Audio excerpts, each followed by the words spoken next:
जादुई पेंसिल। एक गांव में छोटू नाम का एक लड़का था और वो बहुत गरीब था। छोटू को चित्र बनाने का बहुत शौक था, लेकिन गरीबी की वजह से वो कोई पेन या पेंसिल खरीदने की स्थिति में नहीं था। लकड़ी की सहायता से मिट्टी में ही चित्र बनाया करता था। बहुत ही खूबसूरत तरीके से वो चित्र बनाता था। गांव के सारे लोग छोटू के चित्र देखकर, अरे वाह, ये चित्र कितना खूबसूरत है, पर थोड़ी देर बाद ये मिट जाएगा ना। काश मेरे पास कोई पेंसिल और किताब होती तो कितना अच्छा होता। छोटू ये सोच ही रहा था कि अचानक वहाँ एक बूढ़े चाचा आ जाते हैं और छोटू से कहते हैं, छोटू, तुम बहुत ही खूबसूरत चित्र बनाते हो ना? मैं तुम्हें एक उपहार देना चाहता हूँ। ये लो, ये पेंसिल और ये किताब तुम अपने पास रख लो। ये कोई साधारण पेंसिल नहीं है, ये एक जादुई पेंसिल है।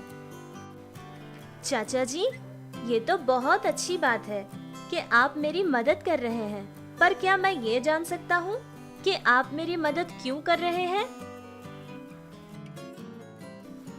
छोटू, मैं बहुत दिनों से तुम्हें देख रहा हूँ और तुम बहुत खूबसूरत चित्र बनाते हो, पर पेंसिल और किताब खरीदने के तुम्हारे पास पैसे नहीं है ना, इसीलिए मैं ये तुम्हें दे रहा हूँ। ये एक चमत्कारी पेंसिल है। तुम जो चित्र इस पेंसिल से बनाओगे उसमें जान आ जाएगी और वो तुम्हारे सामने आ जाएगी। सच? चाचा जी, ये तो बहुत ही आश्चर्य की बात है। हाँ, पर इस पेंसिल को इस्तेमाल करने की एक शर्त है कि तुम्हारा बनाया हुआ हर चित्र गरीबों के काम आने चाहिए, समझे? छोटू बहुत ही खुश होकर उस पेंसिल और किताब को ले लेता है और फिर उसके मनपसंद आम का चित्र उस पर बनाता है। फिर देखते ही देखते वो आम का चित्र सचमुच का आम बनकर उसके सामने आ जाता है। अरे वाह, ये तो कमाल हो गया। चाचा जी ने तो सच कहा था। खाने के लिए मुझे इतना स्वादिष्ट आम मिला है।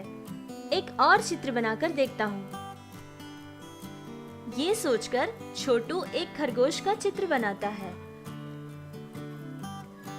और देखते ही देखते उसमें भी जान आ जाती है और वो खरगोश उछलता हुआ उस किताब से बाहर निकलकर भाग जाता है। ये सब देखकर छोटू बहुत खुश हो गया था और उसको अपनी आंखों पर विश्वास ही नहीं हो रहा था।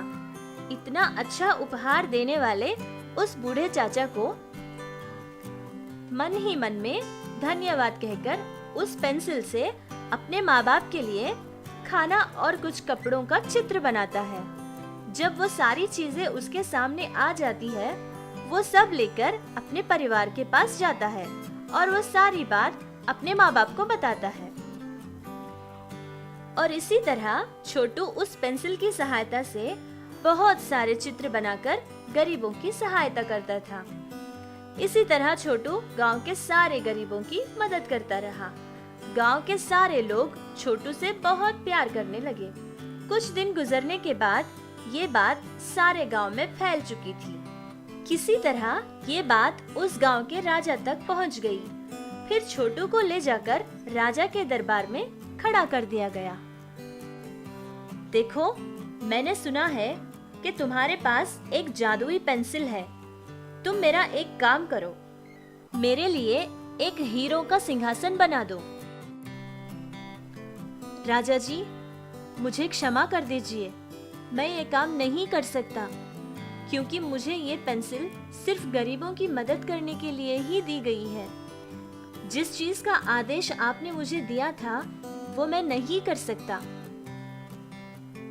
फिर राजा वो पेंसिल छोटू के हाथ से छीन लेता है और खुद ही हीरो से भरा एक सिंहासन का चित्र बनाता है, लेकिन वो चित्र फौरन ही गायब हो जाता है। फिर पास ही में खड़ा मंत्री को राजा ये आदेश देता है कि सिंहासन का चित्र वो बनाए। फिर मंत्री भी सिंहासन का चित्र बनाता है और वो भी गायब हो जाता है। फिर राजा ने ये सोचा कि चित्र में जान तभी आएगी जब वो चित्र छोटू बनाएगा। ये सोचकर राजा ने छोटू से कहा, देखो, अगर तुमने अभी के अभी चित्र नहीं बनाया तो मैं तुम्हें काल कोठरी में फेंक दूंगा। अरे नहीं राजा जी, ऐसा मत कीजिए, रुकिए। अगर छोटू को काल कोठरी में बंद कर दिया जाएगा तो फिर वो किसी की मदद नहीं कर पाएगा। ये सोचकर छोटू ने एक योजना बनाई। पेंसिल लेकर उस बूढ़े चाचा का चित्र बनाया जिसने उसे ये पेंसिल और किताब दी थी। फिर वो बूढ़े चाचा वहाँ आ जाते हैं। राजा जी को प्रणाम। आप तो बहुत अमीर हैं। आपके पास हर चीज मौजूद है। आपको तो किसी चीज की जरूरत ही नहीं है। छोटू तो गरीबों की मदद करने की कोशिश कर रहा है और उसकी अच्छाई की वजह से ही उसे ये पेंसिल मिली थी।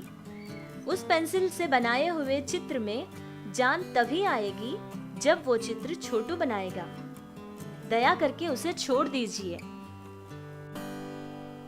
ये कहकर वो बूढ़े चाचा वहाँ से गायब हो जाते हैं। फिर राजा को उसकी गलती का एहसास होता है और खुद पर शर्मिंदगी महसूस करता है कि उसने आज तक किसी भी गरीब की सहायता नहीं की थी। फिर उस राजा ने छोटू की बहुत तारीफ की।